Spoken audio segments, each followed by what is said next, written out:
Drowsing over the Arabian Nights. I nodded. The books agree. One hopes for too much. It is ridiculous. We are elaborate beasts. If we concur, it is only in our hunger, the soiled gullet, and sleep's airy nothing, and the moist matter of lust. If the whole waste of women could be gathered like one pit under swarming man, then all might act together. And the agonies of death, as we enter our endless nights, quickly, one by one, fire darting up to the roots of our hair.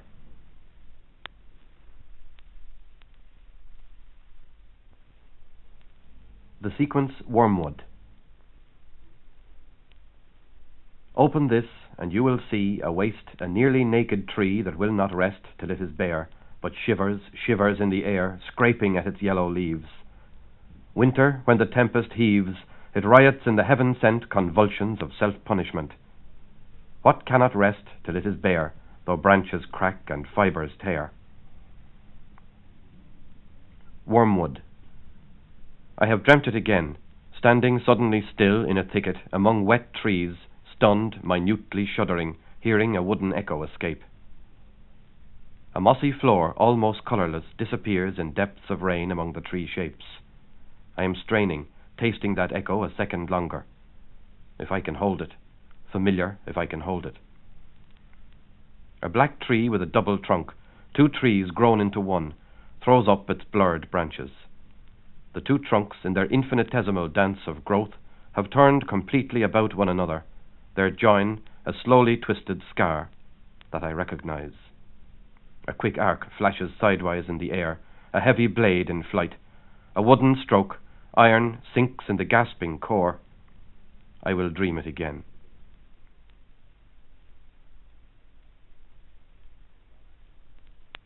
Mask of Love. Mask of love, do you turn to us for peace, me flinching from your stare, her whose face you bear? Remember how we have climbed the peaks of stress and stood wearily again and again, face to face across the narrow abyss. Remember that our very bodies lack peace. In tiny darknesses the skin angrily flames, nerve gropes for muscle across the silent abyss. You have seen our nocturnal suicidal dance, she bent on some tiny mote, I doubled in laughter, clasping my paunch in grief for the world in a speck of dust. Between us, the fuming abyss. Dumb vapours pour where the mask of love appears, reddening and disappears.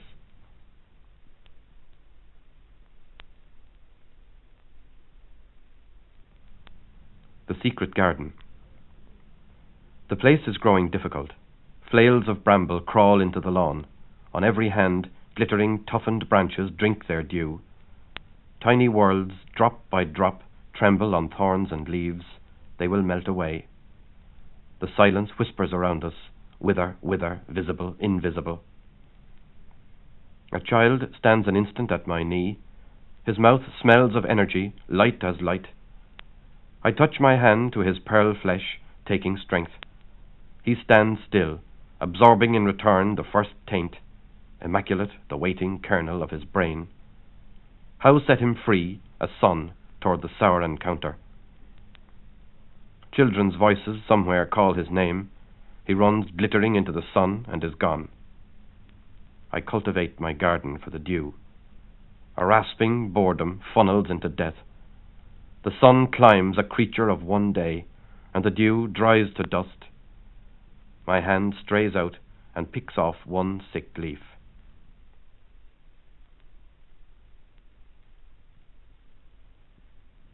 First light. A prone couple still sleeps. Light ascends like a pale gas out of the sea. Dawn light reaching across the hill to the dark garden. The grass emerges, soaking with grey dew. Inside, in silence, an empty kitchen takes form, tidied and swept, blank with marriage, where shrill lover and beloved have kept another vigil far into the night, and raved and wept. Upstairs a whimper or sigh comes from an open bedroom door, and lengthens to an ugly wail.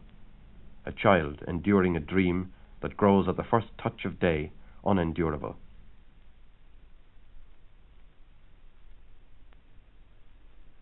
remembering old wars. What clamped us together?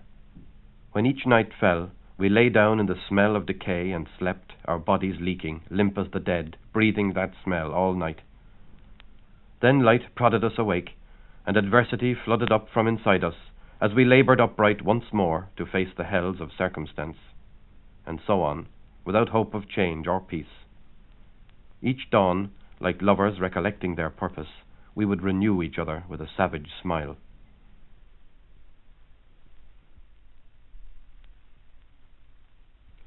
Phoenix Park. One stays or leaves. The one who returns is not the one, etc., and we are leaving. You are quiet and watchful this last visit. We pass the shapes of cattle blurred by moisture. A few deer lift up their wet horns from the grass. A smoke-soft odour of graves, our native damp. A twig with 2 damp leaves drops on the bonnet from the upper world, trembling, shows us its clean fracture and vanishes, snatched off by the wind. Droplets of moisture shudder on the windscreen. You start at the suddenness, as though it were your own delicate, distinct flesh that had snapped. What was in your thoughts, saying after a while, I write you nothing, no love songs any more? Fragility, echoing fragilities. The chapel-lizard gate, dense trees on our right, sycamores and chestnuts around the entrance to St. Mary's Hospital. Under their shade I entered long ago, took the twisting paths to find you by the way of hesitation. You lay still, brilliant with illness, behind glass. I stooped and tasted your life until you woke, and your body's fever leaped out at my mind. There's a fever now that eats everything. Everything but the one positive dream. That dream, it is something I might offer you. Sorry it is not anything for singing. Your body would know that it is positive. Everything you know bodily. And the preparation also. Take them both. Near a rounded, wooded hillock, where a stream drains under the road inside Island Bridge Gate, a child stooped to the grass, picking and peeling and devouring mushrooms straight out of the ground. Death pallor in their dry flesh, the taste of death. Later, in freezing darkness, I came alone to the railings round the pond, whispered, "Take me, I am nothing." But the words hovered, their sense revealing opposite within opposite. Understanding moved, a silent, bright discus. As when I walked this glimmering road, it did once between night trees. The stars seemed in my grasp, changing places among the naked branches, thoughts drawing into order under night's skull. But something moved on the path, faint, sweet breathing. A woman stood, thin and tired, in a light dress, and interrupted kindly in vague hunger. Her hand rested for a moment on my sleeve. I studied her and saw shame does not matter, nor kindness when there is no answering hunger, and passed by. Her eyes burned. So equipped to learn, I found you in feverish sleep where you lay. Midsummer, and I had tasted your knowledge, my flesh blazing in yours. Autumn, I had learned, giving without tearing is not possible.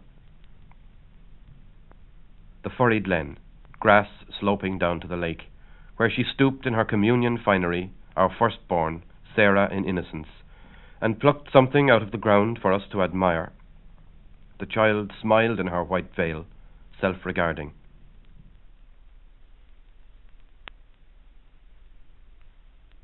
We leave the park through Knockmaroon Gate and turn, remembering, downhill to the Liffey Road, with the ache of dampness growing in our lungs. Along river curves sunk under heavy scenes, by the strawberry beds, under gravel slopes, to sit drinking in a back bar in Lucan, at a glass table, under a staring light, talking of departure. You are uneasy. I make signs on the surface with my wet glass, in human regret, but human certainty. Whatever the ultimate grotesqueries, they'll have to root in more than this sour present. The ordeal cup, set at each turn, so far we have welcomed, sour or sweet. What matter where it waits next for us, if we will take and drink? Look into the cup. The tissues of order form under your stare. The living surfaces mirror each other, gather everything into their crystalline world. Figure echoes figure faintly in the saturated depths. Revealed by faint flashes of each other, they light the whole confines. A fitful garden. A child plucks death and tastes it. A shade watches over him. The child fades, and the shade, made flesh, stumbles on understanding, begins to fade, bequeathing a child in turn. Women shapes pass unseeing, full of knowledge, through each other, all gathered. And the crystal so increases, eliciting in its substance from the dark the slowly forming laws it increases by. Laws of order, I find I have discovered mainly at your hands. Of failure and increase, the stagger and recovery of spirit. That life is hunger, hunger is for order, and hunger satisfied brings on new hunger till there's nothing to come. Let the crystal crack on some insoluble matter, then its heart shudders and accepts the flaw, adjusts on it, taking new strength, given the positive dream, given with your permission, undying love.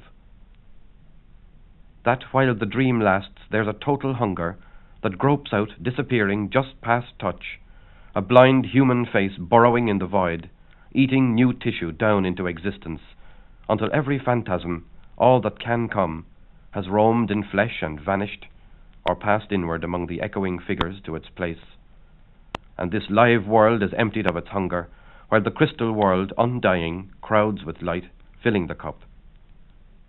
That there is one last phantasm, who'll come painfully in old, lewd nakedness, loose needles of bone coming out through his fat, groping with an opposite equal hunger, thrusting a blind skull from its tatters of skin, as from a cowl, to smile in understanding and total longing, aching to plant one kiss in the live crystal as it aches with fullness, and accommodate his body with that kiss.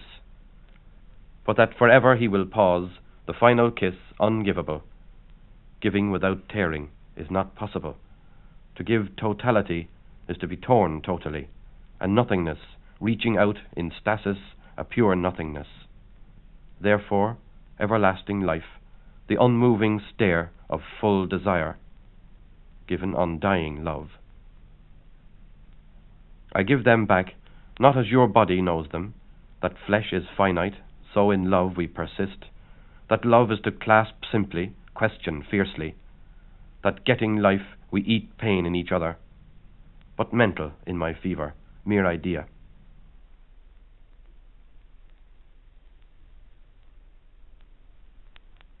We finish, our glasses drained, and rise to go, and stand again in the saturated air near the centre of the village, breathing in faint smells of chocolate and beer, fallen leaves in the gutter, blank autumnal essences. You wait a minute on the path, absently, against massed brown trees, tying a flimsy scarf at your neck. Fair Eleanor, O Christ, thee save. And I taste a structure, ramshackle, ghostly, vanishing on my tongue, given and taken, distinct. A ghost of that ghost persists, structure without substance, all about us, in the air, among the trees, before us at the crossroads, on the stone bridge, insinuating itself into being, undying. And I shiver, seeing your thoughtless, delicate completeness. Love, it is certain, continues till we fail, whenever, with your forgiveness, that may be, at any time, now, totally, ordeal succeeding ordeal, till we find some death, hoarding bitterness or refusing the cup. Then the vivifying eye clouds, and the thin mathematic tissues loosen, and the cup thickens, and order dulls and dies in love's death, and melts away in a hungerless no dream. Fragility, echoing fragilities, from whom I have had every distinctness, accommodate me still, where, folded in peace and undergoing with ghostly gaiety inner immolation, shallowly breathing, you approach the centre by its own sweet light. I consign my designing will stonily to your flames. Wrapped in that rosy fleece, two lives burn down around one love. One flickering-eyed stone self becomes more patient than its own stone. The road divides, and we can take either way, etc. The Phoenix Park, Inchicore, passing Phoenix Street. The ways are one, sweet choice. Ourselves become our own best sacrifice.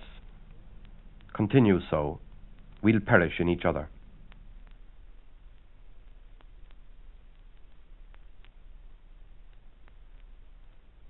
The tires are singing, cornering back and forth in our green world again, into groves of trees, by lake and open park, past the hospital.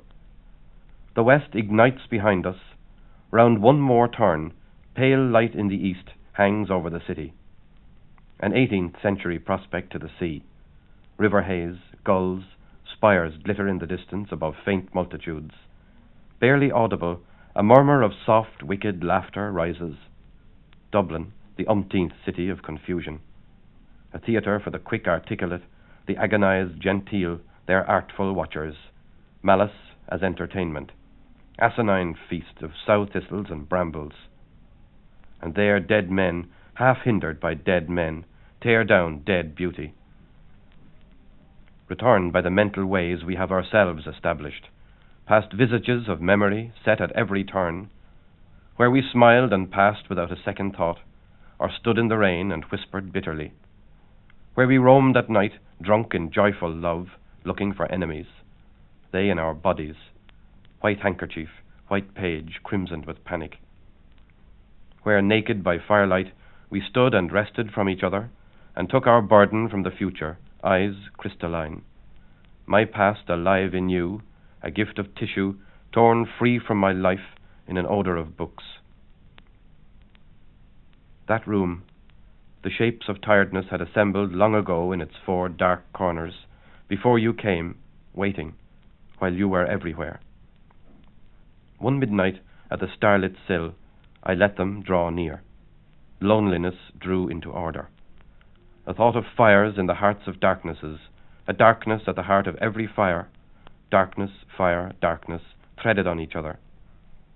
The orders of stars fixed in abstract darkness, darknesses of worlds sheltering in their light, world darkness harbouring orders of cities, whose light at midnight harbours human darkness. The human dark pierced by solitary fires.